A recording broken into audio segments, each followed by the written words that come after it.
بسم اللہ الرحمن الرحیم۔ السلام علیکم پیارے دوستو، اللہ پاک آپ کو سلامت رکھے۔ میں استاد غلام رسول۔ آج کا موضوع ہے بکریوں سے زیادہ دودھ حاصل کرنے کا طریقہ۔ اور کافی دوست ہمیں کہتے ہیں کہ ہماری بکریاں دودھ کم دیتی ہیں، اور میں نے اسی لیے آج چاہا کہ دوستوں کو بتاؤں کہ دودھ زیادہ بکریاں کیسے دیتی ہیں، اور آپ بھی دودھ زیادہ لے سکتے ہیں بکریوں سے کیئر اچھی کر کے۔ وہ میں آپ کو بتاتا ہوں کہ ہم نے کیا کرنا ہے۔ اور اس سے پہلے جو نئے دوست آئیں وہ چینل کو سبسکرائب کر لیں اور لائک کا بٹن بھی دبائیں۔ پیارے دوستو، جب ہماری بکری سب سے پہلے تو ڈلیوری ہوتی ہے، تو ڈلیوری کے بعد کی ایک جینون خوراک ہم نے بتائی ہوئی ہے، وہ آپ نے دینی ہے۔ وہ کون سی ہے؟ آپ نے بکری کو 40 سے 50 گرام ڈالڈا گھی اور اتنی چینی، اور اس کے علاوہ جناب آپ نے 1 چمچ کا تیسرا یا چوتھا حصہ زیرہ، 1-2 روٹی اس میں چوری بنا کر صبح شام آپ نے دینی ہے۔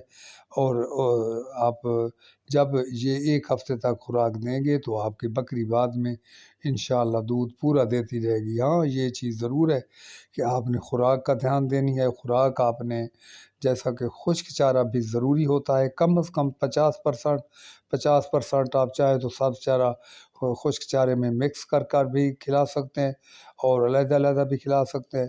اور اس کے علاوہ جانور کے مکمل پانی کا دھیان دیا جائے، اور اس کے معدے کا مکمل دھیان دیا جائے کہ وہ جانور پیٹ بھر کر کھائے بھی اور پیے بھی، تو پھر آپ کا جانور، میں نہیں سمجھتا کہ دودھ نہ دے۔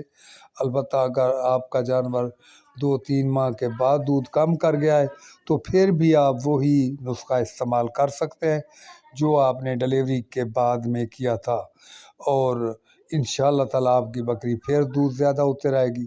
تو پیارے دوستو، جانور کو جب ہمارا جانور پیٹ بھر کر کھاتا بھی ہے اور پانی بھی پیٹ بھر کر پیتا ہے تو دودھ بھی ضرور دیتا ہے۔ ان چیزوں کا دھیان دیں، انشاءاللہ تعالیٰ آپ کی شکایت دور ہو جائے گی۔